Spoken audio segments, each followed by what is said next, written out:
Boa noite. Semana passada, na continuação do nosso estudo sobre a obra opressora de Satanás, houve um problema e, sem querer e sem percebermos, a gravação foi interrompida e parou. Nós só descobrimos isto depois do culto. Então, hoje à noite, vou repetir o que apresentei aos que estavam aqui na igreja e eles, assistiram tudo, enquanto que as pessoas no internet não ouviram muito do estudo. Então, eu vou recomeçar esse estudo, quer dizer, da segunda parte, do nosso estudo, e vamos primeiro para Neemias, capítulo 9, versículo 6. Neemias, capítulo 9, versículo 6. Agora, esse versículo não fala sobre Satanás. Esse versículo nos relembra quem é verdadeiramente Deus. Então vamos ler. Neemias, capítulo 9, versículo 6. E nós lemos: Só tu és Senhor, tu fizeste o céu dos céus, e todo o seu exército, a terra e tudo quanto nela há, e os mares e tudo quanto neles há.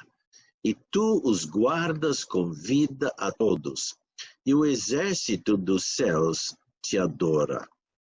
Neemias nos disse que Deus fez as hostes do céu e que elas o adoram. Satanás e todos os anjos foram criados por Deus por esse propósito. Agora, vamos abrir uma oração antes de continuar. Senhor Pai, nós te louvamos pelo privilégio de ter nas nossas mãos a tua palavra para estudar. Esteja comigo, Pai, apresentando esse estudo. Pai, esteja com todos que vão assistir, ou aqui na igreja hoje à noite, ou pela internet. Pai, nos dá entendimento.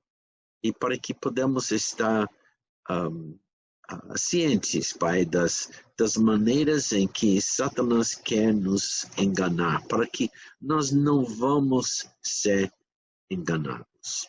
No nome de Cristo Jesus, nós pedimos. Amém. Muito bom. Satanás era um dos querubim, uma alta ordem dos anjos que ministravam na presença de Deus. O início de Satanás e sua queda no pecado são registrados pelo profeta Ezequiel. Nesta passagem, o rei de Tiro é endereçado, mas a linguagem vai além dele. Vai direto descrevendo ou falando direto para Satanás, que inspirou o rei de Tiro. Então, nós vamos ler Ezequiel, capítulo 28, versículos 11 a 19. Vamos para Ezequiel,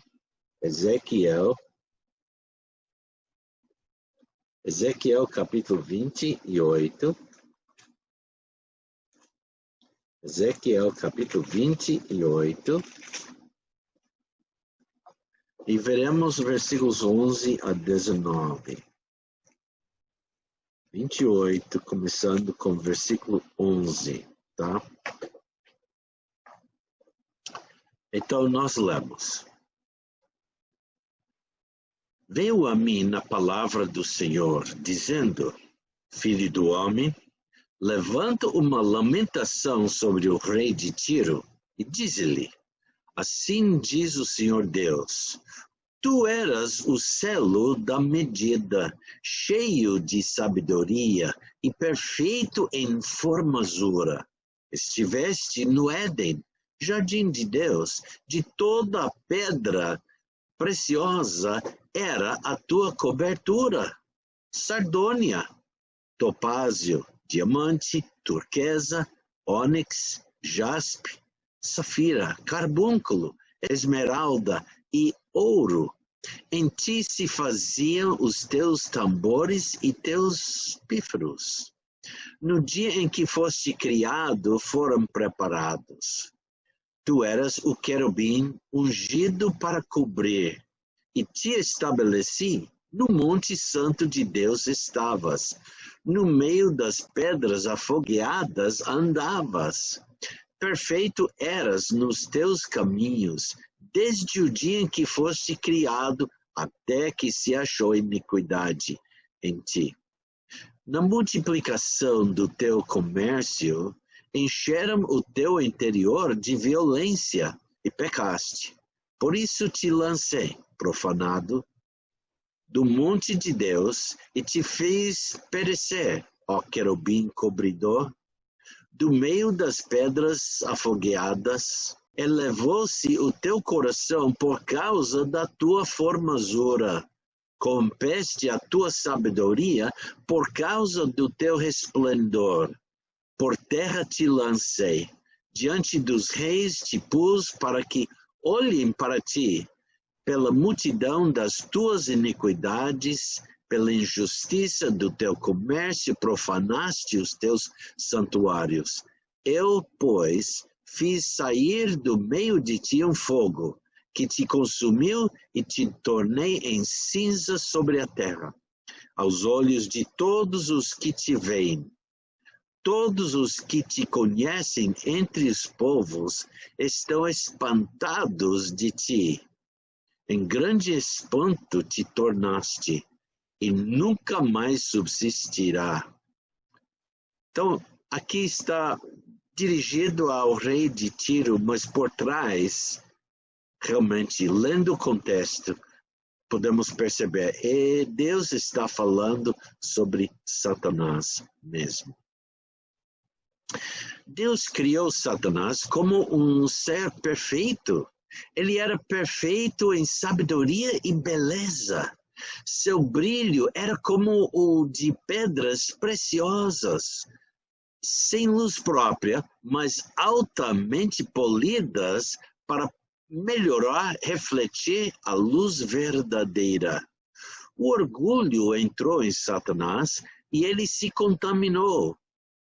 Isso o transformou de ministro da luz para ser um ministro das trevas e de terror. Associado à sua queda, Satanás expressou a intenção de seu coração orgulhoso. Ele tem uma agenda. Procurei a palavra, para melhor usar essa palavra, procurei a palavra agenda no dicionário, como eu gosto de sempre fazer, né? Agenda quer dizer caderneta de livro, datado que se destina a anotar dia a dia compromissos, lembretes, etc. Segundo lugar, o registro diário dessas anotações. E terceiro, temário ou programa de conferências, convenções, congressos, etc. Em quarto lugar, os compromissos a serem cumpridos por alguém estejam ou não registrados em agenda. Satanás tem o objetivo por trás de sua obra de terror. Ele tem agenda. Isaías registra essa intenção referindo-se a ele como Lúcifer. Em Isaías 14:12, nós lemos: como caíste do céu, ó Lúcifer? O nome Lúcifer é derivado do latim lucere, algo que produz claridade, brilho, fulgor, luz. A palavra hebraica usada aqui no texto é helel, no sentido de brilho. Assim temos brilhante, aquilo que reflete. Este versículo está referindo àquele que foi criado para refletir a luz daquele que é verdadeiramente a estrela da manhã. O Senhor Jesus Cristo é a verdadeira estrela da manhã. Nós lemos em Apocalipse, Jesus mesmo falando, eu, Jesus, enviei o meu anjo para testificar estas coisas nas igrejas. Eu sou a raiz e a geração de Davi, a resplandecente estrela da manhã. Lúcifer foi criado para o papel especial de refletir a luz de Cristo. Eu sei que há traduções que traduzem Isaías 14:12, assim referindo a Satanás, assim, como caíste do céu, ó estrela da manhã, filho da alva. Mas o texto hebraico não diz Kokav Boker, estrela da manhã, nem Kokav Shakar, ou estrela da alvorada. Como Satanás deve ficar feliz quando os tradutores confundem as coisas e atribuem a ele o que é propriamente o atributo do Filho de Deus. Realmente podemos chamar isso de blasfêmia. Como caíste, traduzir, como caíste do céu, ó estrela da manhã, filho da alva. O texto hebraico não diz isto.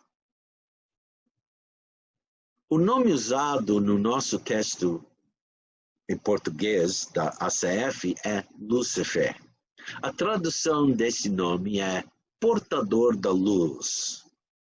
E podemos traduzir Lúcifer ou então portador da luz, que seria mais correta a maneira de traduzir a palavra hebraica Hillel.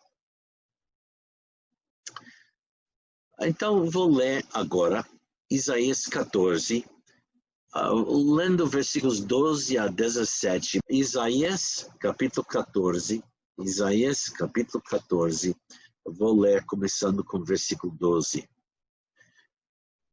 Como caíste desde o céu, ó Lúcifer, filho da alva? Como foste cortado por terra, tu que debilitavas as nações, e tu dizias no teu coração, eu subirei ao céu, e acima das estrelas de Deus exaltarei o meu trono, e no monte da congregação me assentarei, aos lados do norte.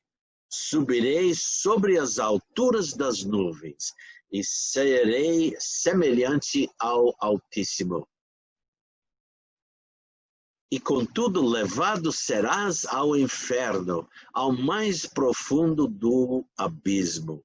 Os que te virem te contemplarão, considerar-te-ão e dirão, é este o homem que fazia estremecer a terra e que fazia tremer os reinos? Que punha o mundo como o deserto e assolava as suas cidades, que não abria a casa de seus cativos? Isaías 14, versículos 12 a 19. Como eu já disse, Satanás tem sua agenda. Ele é um grande comprometedor. Realmente, seu compromisso é derrotar o Deus verdadeiro e tomar seu lugar. As suas 5 afirmações provam isso. Ele quer governar do alto, como Deus faz. Veja novamente Isaías 14, versículos 12 e 13, 14. Ele quer fazer todas as coisas que Deus faz. Ele quer se colocar em lugar de Deus. Em linguagem simples, como Deus está ocupado fazendo o seu povo como ele é, Satanás está ocupado fazendo o seu povo como ele é. E para realizar seus planos, Satanás precisa de ajuda. Ele é poderoso, muito poderoso, mas não como Deus é poderoso. Ele não pode estar em todos os lugares ao mesmo tempo como Deus pode. Ele também não é todo poderoso como Deus. Para ser como Deus, Satanás recrutou outros anjos. Quando Satanás caiu, muitos outros anjos caíram com ele. Em Judas, versículo 6, versículo 6, vamos para Judas, Epístola de Judas, versículo 6, esse livro, a epístola, já antes do Apocalipse. Em Judas, versículo 6, o Judas escreveu: e aos anjos que não guardaram o seu principado, mas deixaram a sua própria habitação, reservou na escuridão e em prisões eternas, até ao juízo daquele grande dia. E Pedro, em 2 Pedro, capítulo 2, versículo 4, também falou algo sobre isso. Porque se Deus não poupou aos anjos que pecaram, mas, havendo-os lançado no inferno, os entregou às cadeias da escuridão, ficando reservados para o juízo. Estes dois versículos mencionam anjos que não guardaram seu primeiro estado e pecaram, que deixaram sua própria habitação. Mas esses não incluem todos os anjos que caíram. Deus julgou certo grupo desses que fizeram algo que realmente nós não temos toda certeza do que eles fizeram, mas já estão aprisionados. Houve outros que estão ainda soltos, como Satanás está solto. Esses são chamados de anjos caídos ou demônios.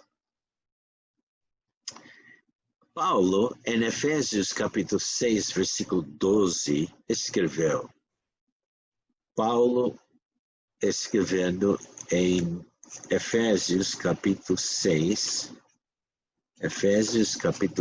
versículo 12, ele falou: porque não temos que lutar contra a carne e o sangue, mas sim contra os principados, contra as potestades, contra os príncipes das trevas deste século, contra os hostes espirituais da maldade nos lugares celestiais. Então podemos ver que há um grande número de hostes grandes, números que nem podemos adivinhar, de demônios soltos nos lugares celestiais, e eles estão trabalhando, servindo Satanás. Aqui Paulo menciona vários níveis diferentes de anjos que são maus por natureza. Estes constituem o exército de Satanás. Eles estão comprometidos com Satanás e seu objetivo, conforme expresso em suas 5 declarações que já as vimos em Isaías 14. Este exército é nosso inimigo. Satanás pretende governar e ser como Deus. Esse desejo está por trás de tudo que ele faz. Visto que ele não é Deus, ele só pode tentar ser como Deus.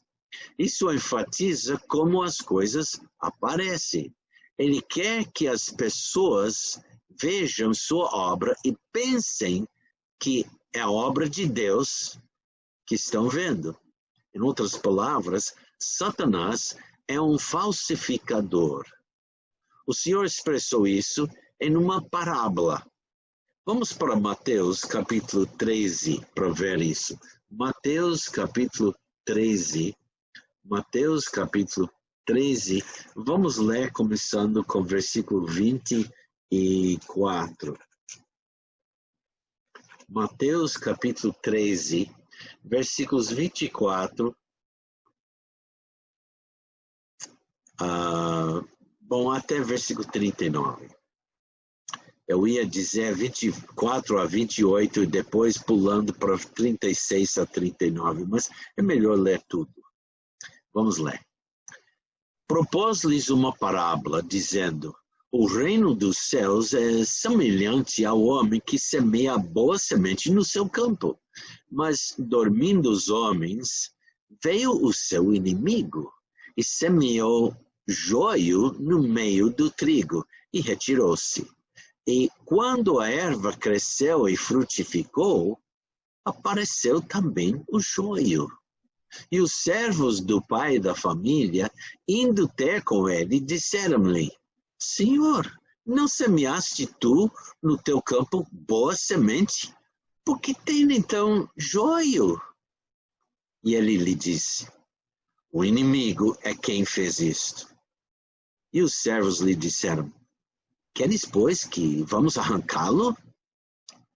Ele, porém, lhes disse: não, para que, ao colher o joio, não arranqueis também no trigo com ele. Deixai crescer ambos juntos até a ceifa. E por ocasião da ceifa, direi aos ceifeiros: colhei primeiro o joio, e atai-o em molhos para o queimar. Mas o trigo, ajuntai-o no meu celeiro. Outra parábola lhes propôs, dizendo: o reino dos céus é semelhante ao grão de mostarda que o homem, pegando nele, semeou no seu campo, o qual é realmente a menor de todas as sementes, mas crescendo é a maior das plantas, e fez-se uma árvore, de sorte que vêm as aves do céu e se aninham nos seus ramos. Outra parábola lhes disse: o reino dos céus é semelhante ao fermento, que uma mulher toma e introduz em 3 medidas de farinha, até que tudo esteja levedado. Tudo isto disse Jesus por parábolas à multidão, e nada lhes falava sem parábolas, para que se cumprisse o que fora dito pelo profeta, que disse: abrirei em parábolas a minha boca, publicarei coisas ocultas desde a fundação do mundo. Então, tendo despedido a multidão, foi Jesus para casa, e chegaram a ele os seus discípulos, dizendo: explica-nos a parábola do joio do campo. E ele respondendo, disse-lhes: o que semeia a boa semente é o filho do homem. O campo é o mundo. Entendemos, o mundo dos homens. E a boa semente são os filhos do reino. E o joio são os filhos do maligno. O inimigo que o semeou é o diabo. E a ceifa é o fim do mundo. E os ceifeiros são os anjos. Então, nós lemos Mateus capítulo 13, versículos 24 até versículo 39. Nesta parábola, o homem semeia seu próprio campo com trigo, bom trigo, boa semente. Mais tarde, o inimigo desse homem veio e semeou o joio no mesmo campo. O joio é uma planta que parece trigo quando brota nova, mas amadurece uma semente negra que é venenosa. Nem o dono da terra, nem o inimigo lucram com essa semeadura do joio, pois só produziria uma safra inútil. Foi uma demonstração do ódio do inimigo pelo fazendeiro. Agora, quando os discípulos perguntaram o significado da parábola, o Senhor disse-lhes que ela descrevia a obra do diabo. Deus coloca seus filhos no mundo para que possam produzir uma safra de justiça para ele. O diabo coloca seus filhos no mundo para tentar destruir a colheita de Deus. Os filhos do diabo são o joio. Eles são semelhantes em aparência aos filhos de Deus, mas são de natureza diferente. Eles são venenos, não uma fonte de nutrição. O propósito de Satanás é causar destruição falsificando a obra de Deus. Uma falsificação só funciona se parece com a coisa real. Seu propósito é enganar as pessoas para que lhe associem valor. Essa parábola trata da obra do diabo em geral no mundo. O objetivo de Satanás na guerra é copiar Deus. Ser como o Altíssimo. Como o Altíssimo. Quer dizer, ele quer tomar o seu lugar, quer ser o Altíssimo. Visto que Deus está trabalhando para redimir o homem para si mesmo, Satanás também está trabalhando para atrair os homens a si mesmo. Ele copia a obra de Deus por um processo de falsificação que parece com a obra de Deus, mas produz filhos que estão em posse do diabo. Satanás também deseja reproduzir seu próprio caráter no homem, como Deus faz. A diferença é que Deus produz santidade no homem, enquanto que Satanás produz pecado no homem, especialmente o orgulho. Com isso, ele impede que os não salvos venham ao Senhor para a salvação. No crente, Satanás reproduz sua atitude de independência de Deus. Ele garante que podemos fazer as coisas por conta própria. Não precisamos dar muita atenção ao Senhor. Que engano! Um bom ponto na história de Satanás é que sua obra terá um fim abrupto. Seu futuro é mostrado a nós na palavra de Deus. Satanás está destinado ao tormento eterno no lago de fogo. Nós lemos, por exemplo, em Mateus capítulo 25,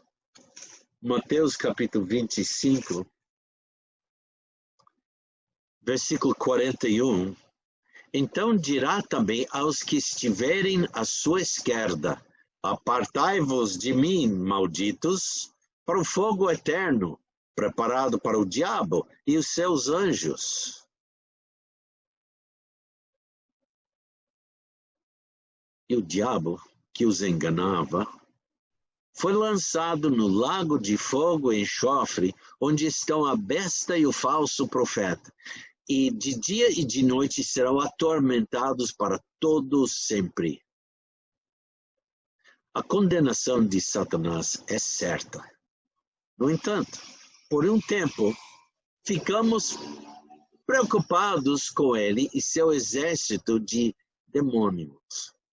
Deus providenciou um remédio para nós e ele nos levará através das batalhas.